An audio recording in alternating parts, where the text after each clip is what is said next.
दोस्तों, अंटार्कटिका के बारे में तो आप सभी जानते ही होंगे, जो बर्फ से ढकी हुई एक शानदार जगह है। लेकिन अगर मैं आपसे कहूं कि अंटार्कटिका में भी एक समय पर दुनिया में मौजूद बाकी सभी जगहों की तरह ही वेजिटेशन थी और वहां आज की कार से भी बड़े पक्षी रहा करते थे, तो क्या आप मेरी बात पर विश्वास करेंगे? शायद नहीं, पर जैसे ही आप इस वीडियो को पूरा देखेंगे तब आपको मेरी बात पर विश्वास हो ही जाएगा। तो चलिए शुरू करते हैं इस मजेदार वीडियो को और जानते हैं अंटार्कटिका में मिली कुछ ऐसी ही विचित्र चीजों के बारे में। Number 10, the Antarctica fossil rain forest. Antarctica में आज जहां बर्फ जमी हुई है, वो जगह एक समय पर इटली की तरह ही हार्ड हुआ करती थी और हाल ही में आर्कियोलॉजिस्ट ने इस बात को साबित भी किया है कि अंटार्कटिका की बर्फ के नीचे एक फॉसिल से भरा रेन फॉरेस्ट मौजूद है। आज के समय की बात करें तो आज अंटार्कटिका का टेम्परेचर -61 डिग्री सेल्सियस तक कम हो जाता है, लेकिन वहीं आज से 90 मिलियन साल पहले वहां का टेम्परेचर करीब 100 फ़ारेनहाइट तक हुआ करता था। जोहान पी क्लेग्स नाम के एक फेमस मरीन जियोलॉजिस्ट ने यहां से 90 मिलियन साल पहले यानी उस समय के फॉसिल्स को खोजा है जब इस कॉन्टिनेंट पर वेजिटेशन मौजूद था। और इसके बारे में उनका कहना यह भी है कि अंटार्कटिका एक समय पर रिच बायोडायवर्सिटी वाले जीवों का घर हुआ करता था, जैसे कि डायनासोर्स। इसके साथ ही मरीन आर्कियोलॉजिस्ट ने अंटार्कटिका के नीचे से क्रिटेशियस पीरियड के पेड़ों के फॉसिल्स को भी खोजा है और कहा है कि भविष्य में कभी दोबारा यह जगह वेजिटेशन से भर सकती है। Number 9, UFO over the south pole. यह बात साल 2012 की है जब एलियंस को अंटार्कटिका के ऊपर घूमता हुआ देखा गया था। आपको बता दें कि एक ऐसा ऑब्जेक्ट था जिसे आज तक कोई समझ नहीं पाया है, जिसे न्यूमेयर स्टेशन 3 के ऊपर देखा गया था। दरअसल यह ऑब्जेक्ट पूरे वीडियो में ब्लर दिख रहा है, लेकिन यह जरूर साफ समझ आ रहा है कि यह ऑब्जेक्ट आसमान से आता है, उस न्यूमेयर स्टेशन 3 के ऊपर चक्कर लगाता है और वापस चला जाता है। आपकी जानकारी के लिए बता दूं कि इसका शेप देखने में किसी वेदर बलून की तरह था, लेकिन असल में यह कोई वेदर बलून नहीं था। ऐसा इसलिए क्योंकि इस ऑब्जेक्ट का बिहेवियर बिल्कुल भी बलून की तरह नहीं था, जिसके चलते साइंटिस्ट तभी से इस पर रिसर्च में लगे हुए हैं, लेकिन अब तक उनके हाथ कुछ नहीं लगा है। Number 8, Antarctic jellies. दोस्तों, जब साल 2018 और 2019 में ऑस्ट्रेलियन रिसर्चर्स का एक ग्रुप अंटार्कटिका के गहरे पानी की जांच कर रहा था, तब उस ग्रुप के एक मेंबर ने 7 मिनट लंबा एक वीडियो शूट किया था। उस वीडियो में कई तरह के सी क्रीचर्स दिख रहे थे और एक अजीब तरह की एल्गे भी। हालांकि इसके अलावा जो वहां सबसे ज्यादा हैरान भरी चीज थी वो थी एक तरह की जेलीफिश। ये जेलीफिश कुछ अलग ही थी, जिसे आज सी एंजल के नाम से जाना जाता है। आपको जानकारी दे दें कि इसके 2 छोटे छोटे पंख भी थे। इसके साथ ही इसकी बॉडी के अंदर कुछ ऑरेंज कलर की चीज ग्लो कर रही थी और तो और इसके पेट में खाया हुआ खाना भी आप अपनी आंखों से देख सकते थे। और इसी के चलते साइंटिस्ट इस जेलीफिश को अब तक सबसे अजीब सी क्रीचर मानते हैं।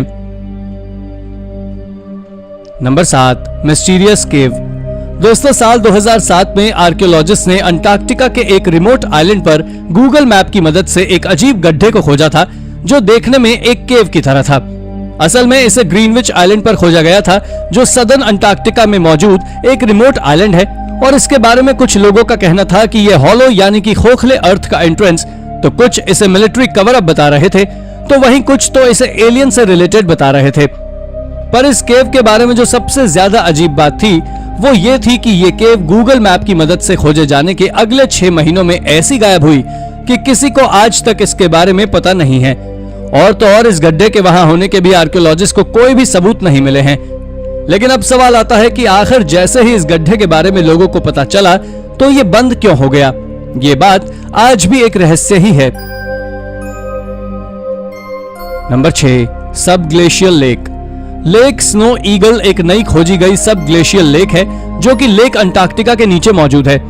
आप में से ज्यादातर लोगों को तो सब ग्लेशियल लेक्स के बारे में पता होगा, लेकिन जिन्हें सब ग्लेशियल लेक्स के बारे में नहीं पता उन्हें बता दें कि सब ग्लेशियल लेक वो लेक होती है जो बर्फ की मोटी चादर के नीचे दबी हुई या छिपी हुई होती है, और लेक स्नो ईगल एक ऐसी ही लेक है। यह लेक करीब 26 मील तक लंबी है, जो इस प्रकार की अंटार्कटिका के कॉन्टिनेंट पर खोजी गई सबसे बड़ी लेक है, और ये ईस्ट अंटार्कटिका में एक कैन्यन के नीचे दबी हुई है। इस लेक को साधारण तौर पर देखना लगभग असंभव है, पर आज की मॉडर्न टेक्नोलॉजी के आगे सब संभव है, जिसके चलते इसे खोजा गया है। और इसके साथ ही जो सबसे ज्यादा चौंका देने वाली बात है वो ये है कि ये लेक आज से 34 मिलियन साल पुरानी है। Number 5, fresh plastic. शायद आपको ये बात जानकर काफी ज्यादा हैरानी होगी कि आर्कियोलॉजिस्ट ने हाल ही में अंटार्कटिका की फ्रेश बर्फ से माइक्रो प्लास्टिक्स को खोजा है। दूसरे शब्दों में बताया जाए तो ये माइक्रो प्लास्टिक्स आसमान से आने वाले स्नो के साथ अंटार्कटिका में गिर रही है। दरअसल इसका कारण कुछ और नहीं बल्कि हमारे एनवायरनमेंट में मौजूद प्लास्टिक से फैला हुआ पॉल्यूशन है, जो वाटर साइकिल के दौरान आसमान में जाकर अंटार्कटिका जैसी बर्फीली जगहों पर गिर रहा है। यूनिवर्सिटी ऑफ कैंटरबरी के साइंटिस्ट ने 19 अलग अलग जगहों से स्नो के सैंपल्स लिए हैं, जिनमें से रिसर्चर्स को वही प्लास्टिक मिला है जो वाटर बॉटल्स और कपड़ों को बनाने में उपयोग किया जाता है। इतना ही नहीं, उन्होंने ये भी पाया है कि 1 लीटर में करीब 29 प्लास्टिक पार्टिकल्स मौजूद हैं और ये वाकई एक बहुत बड़ी चिंता की बात है। Number 4, monstrous birds. आज से करीब 50 मिलियन साल पहले एक बर्ड हुआ करती थी जो देखने में बिल्कुल अल्बाट्रॉस की तरह नजर आती थी और जिसका मुंह कुछ हैक्शो की तरह नुकीले दांतों से भरा हुआ होता था, जिसके करीब 21 फीट लंबे विंग्स होते थे और ये किसी नॉर्मल कार से भी ज्यादा बड़ा था। ये बर्ड एक प्राचीन एवियन एनिमल्स की फैमिली से बिलोंग करती थी जिसे पेलेगोर्निथ नाम से जाना जाता था। दरअसल इसका पता हाल ही में लगा है जब आर्कियोलॉजिस्ट ने अंटार्कटिका से इस बर्ड के फॉसिल्स को खोजा है और इसको लेकर साइंटिस्ट का कहना है कि 65 मिलियन साल पहले यानी डायनासोर्स के विलुप्त होने के बाद इस दुनिया पर ड्रैगन्स की तरह बड़े बड़े पक्षियों ने राज किया है। अगर ऐसा है तो ये थ्योरी और ये डिस्कवरी कुछ ज्यादा ही अमेजिंग है। Number 3, the wreckage of endurance. ये खोज अर्नेस्ट शैकल्टन के द्वारा की गई थी। उन्होंने वेडल सी से करीब 2 मील की दूरी पर पानी के नीचे एंड्योरेंस को खोजा था, जो 10,000 फीट से भी ज्यादा गहराई में साल 1915 में डूब गई थी। इसके बारे में शैकल्टन और उनके क्रू मेंबर्स ने बताया था कि जब ये जहाज डूबा था तब इस जहाज में करीब 27 लोग मौजूद थे। इसके बारे में ऐसा भी कहा जाता है कि ये जहाज एक बहुत बड़े मिशन पर था जिस दौरान इसे हजारों किलोमीटर की दूरी को तय करना था, लेकिन जब ये जहाज वापस लौट रहा था तब शायद ये किसी आइसबर्ग से टकरा गया और पानी में डूब गया, जो आज अंटार्कटिका में मोटी बर्फ की चादर के नीचे दबा हुआ है, जिसे हाल ही में अर्नेस्ट शैकल्टन ने खोजा है और ये वाकई एक बहुत बड़ी खोज है। Number 2, unknown life. दोस्तों, आपने अब तक कई सारे अलग अलग नए जीवों के जीवन के बारे में सुना होगा, लेकिन अब आप ये जानकर या कहीं देखकर हैरान रह जाएंगे कि अंटार्कटिक कॉन्टिनेंट में नया जीवन पैदा हो सकता है और नई जिंदगियां भी बर्फ के कई मीटर नीचे फल फूल सकती है। आपको बता दें कि जब भी कोई नए जीवन से संबंध रखने वाली खोज सबके सामने आती है तो अंटार्कटिका की ये खोज सबसे ऊपर आती है, क्योंकि ये खोज इतनी ज्यादा रेयर जो है। दरअसल इसका अंदाजा आप इसी बात से लगा सकते हैं कि इसे खोजने के बाद खुद वैज्ञानिक भी हैरान रह गए थे कि आखिर हजारों सालों से बर्फ की शेल्फ के नीचे लाखों की मात्रा में जीवन कैसे पनप रहा है। इतना ही नहीं, ब्रिटेन और जर्मनी के रिसर्चर्स ने अंटार्कटिका में एक्सट्रीम आइस शेल्फ के नीचे नए जीवन को खोजा है और आपको जानकर हैरानी होगी कि अंटार्कटिका में बर्फ के अंदर कई मीटर नीचे जानवर भी पल रहे हैं जो करीब करीब 190 मीटर की गहराई में हैं और ये जो जीवन के सबूत मिले हैं वो करीब 6000 साल पुराने हैं। Number 1, ship in the ice. दोस्तों, अंटार्कटिका में हाल ही में एक बहुत ही मिस्टीरियस डिस्कवरी की गई है। दरअसल अंटार्कटिका में सैटेलाइट की मदद से एक विशाल जहाज खोजा गया है जो बर्फ में जमा हुआ है। शायद ही आपको मालूम हो कि यह शिप करीब 400 फीट यानी कि 121 मीटर लंबा है, जो अंटार्कटिका के तट से करीब 160 किलोमीटर की दूरी पर खोजा गया है।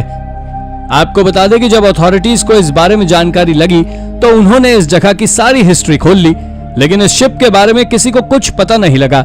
एक्सपर्ट्स का कहना है कि हम अपनी ओर से इस शिप के बारे में पता करने के सारे प्रयास कर चुके हैं, लेकिन अब तक हम इस शिप के बारे में कोई भी जानकारी नहीं जुटा पाए हैं कि आखिर ये शिप कैसे इस जगह तक आया और बर्फ में फंस गया।